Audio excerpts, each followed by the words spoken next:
Very much for being here for the post-match press conference. We're joined by the head coach, Hamar Hallgrimsson, and also defender Greg Lee. We'll start off by a few remarks from coach about the performance of the team. Disappointing result, but the performance today. Yeah, I think it was, first of all, it was difficult match to play. It was really hot, so the tempo understandably got lower, so it was not a high tempo game, understandably. And given the preparation from yesterday as well, it was understandably that players didn't play maybe at their best. No, it's in a game like this, it's about focus, keeping focus. They lost their focus 3-4 times. We did not punish them. We lost our focus 2-3 times. They punished us, and that's how it is at this level. You have to take your chances, and you cannot give chances. So that is kind of, in retrospect, the big picture of this game, in my opinion. And Greg, same for you over the 90 minutes. Your thoughts on the performance? Yeah, I think both teams had spells in the game. I think we started the game quite well. Had enough chances to go in front. Like coach says, at this level, when you don't take those chances, maybe if you switch off for 1 or 2, you end up down. I think we did well, get back in the game. But yeah, like I said, we switched off again. Didn't punish them when we were on top in our spell in the second half, and yeah, obviously didn't get the result in the end. All right, we'll open the floor now for questions. You can indicate by raising your hand and then identify yourself. Rashid? Yes, coach. Since summer, we've noticed most of the goals conceded were about like somebody not being marked at the back. Is it concerning to you now that this is something we seriously need to address? In the second goal, somebody was opening the middle of the box unmarked and had a free range of goal. What's your thoughts on that? No, first of all, I don't have any concerns on the far post. We have clear kind of rules on the far post, in defending far post. But that's normal in a high, at this level. There's a lot of goals. If you look back at whatever league, there's a lot of goals scored from the far post. Today, second goal was just, I think, three guys in a row with like 2 steps too late, and then we were losing probably focus in the end of the game. So it kind of led, one mistake led to another one, was a little bit too late, etc., etc. So just they used a little bit of switch off. We are talking about 2 meters. Everyone was 1 step too late when that goal happened. So it's just at this level, this can happen. All right, Jeremy? Morning, coach. What's the status on Miguel Antonio, and will he be available for the second leg? We just can't say. It was, of course, a blow in the first half to lose him. So we needed to think quick what to do. But hopefully he will get back. We are doing, or the guys are doing everything. The medical team is doing everything to get him fit for that game. When you get injured so early in the game, you would say in 2 days, it's pretty unlikely that he will be fit. But we'll see. We will do our best to get him on the pitch. In relation to the referee that we gave, would you say that the referee may have a disadvantage with the players, so to speak, in relation to playing, because it's demoralizing them in really time? You have to explain the question a little bit better. In other words, the poorly referee the game. I don't know if you have noticed that. There are so many calls that were made against Jamaica, which, as in the other side, they were not good calls. Yeah, I really don't want to go into that pit. I think the only thing I would say is that both these teams have really quick players, and we need to have the same speed in all the referees. I would say that's the only thing we need to concern when we have 2 teams like this with high-speed players. You need to be able to follow the line. But otherwise, I think they did quite well in the game. I'm not going to blame the referee for losing this game. All right, Siobhan? Yeah, hi, coach. From MG Sports TV. What would be your talk to the players pertaining to the next game? Because we saw a lot of heads down after the final whistle today. We know a lot of players will be feeling down. But what would be your game plan going into the next game? Talking to the players to encourage them. Yeah, but the only thing I told at halftime is that after this game is it's halftime. How we would like to prepare for the next game or second half. That starts now. how we would like to prepare for the second half, which is in Canada. So that's the only thing we can do now, is focus on the next one. This one is finished. Of course, at home, everybody is disappointed to lose. Everyone is. And people show it in different ways. But we just need to focus now on how can we get ready for the second half, which is in Canada. All right, Joe Mark. All right, Coach, after the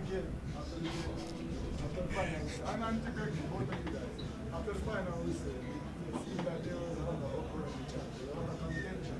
Can you speak to us about the upper end interaction that the players had with one another after the game? It seemed very aggressive. Didn't see it. I think, to be honest, when you can see the goal late, you know, it's frustration. You know, at the end of the day, it just shows how much this team want to win. So when you do so well, and I think have spells where you're on top and believe, I think there was a lot of belief we could win that game. So then when you concede, and in the manner we conceded, there's frustration, there's, you know, trying to sort it out, trying to talk about how in the next game we're not going to do that again, what went wrong. I think it's more passion than anything. I don't think it's lashing out at each other and being aggressive towards each other. I think it's more just how are we going to make sure things like that don't happen again, especially late on in the game. Do you think that that some man on the team might interpret and boil over to the bumper meeting? I think we've been together for a while now. I think that we're building a chemistry in the side where we can talk to each other and try and move forward. You know, the side's become a lot more like a lot of the same players are coming back, so we're building that chemistry, building that relationship where we can talk on the pitch, we can talk off the pitch, and how are we going to be successful, how are we going to get better. And I think that, you know, we all, you know, take each other as we come. I don't think anyone takes it too personally. All right, Eddie. Eddie Vision TV. Coach, losing Mikel Antonio so early up in the game, how did that affect your overall game plan? I would try to stick to our game plan as much as we could, but he is obviously, when he has been available, he is normally our first choice up front.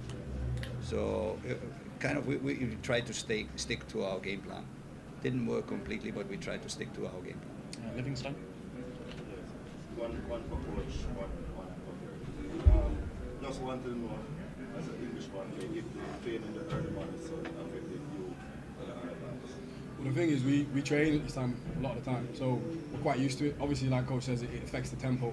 You know, like I think the games against Haiti here and against Honduras, we'll be able to play a little bit more up-tempo, pressing, more aggressive, and obviously the sun does have an effect. But we come here Sunday, Monday, you acclimatise, train in the heat, so we're quite used to it.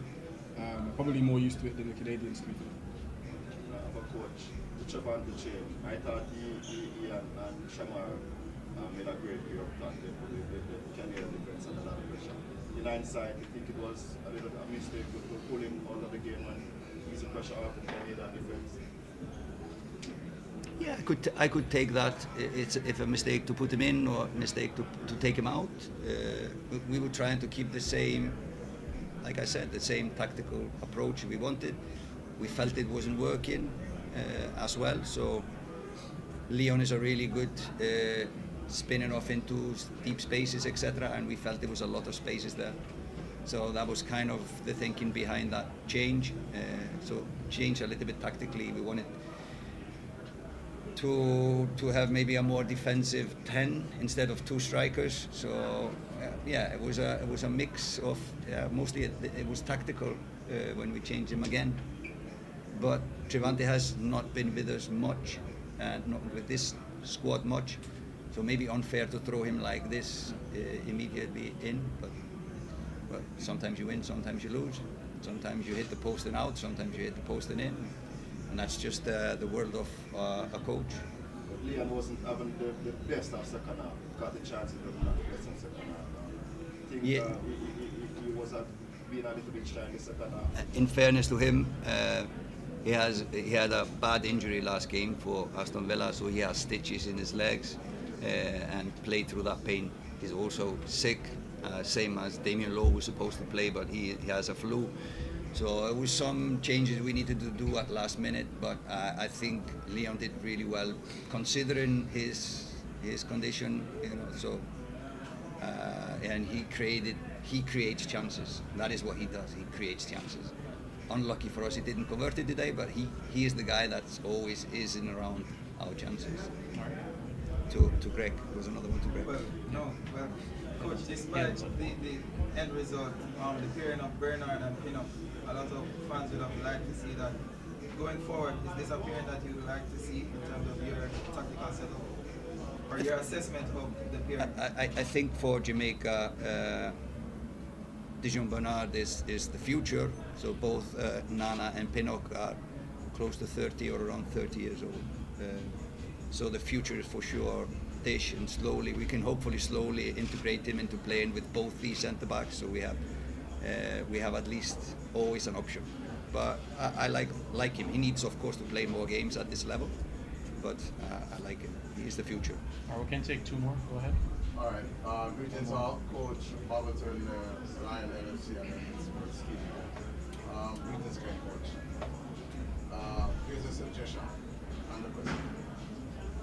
Can we have the question, please? Because we're pressed for time. We're really pressed for time. Question. Question. We're really pressed for time. Question. Do the question. We're pressed for time. Have you thought of using Leon Bay different from how you are currently? We use them both on the wing and as a number 10, 9, 10, shadow 10. Today, you want another position? So I'm thinking of using him as a super sub now. This is something that you'll work with him over time and see if that could help to bring a better result for the team and himself. That is not a question, so it's your suggestion. One more. We can take one more question. How big a miss was Demarai today? I think our wingers did quite well today, to be honest. I think they did quite well. So when others do well, you don't miss the ones that are missing. All right. Thank you, everybody. Really appreciate it. Canada's press conference will start momentarily. All right, again. Let's go.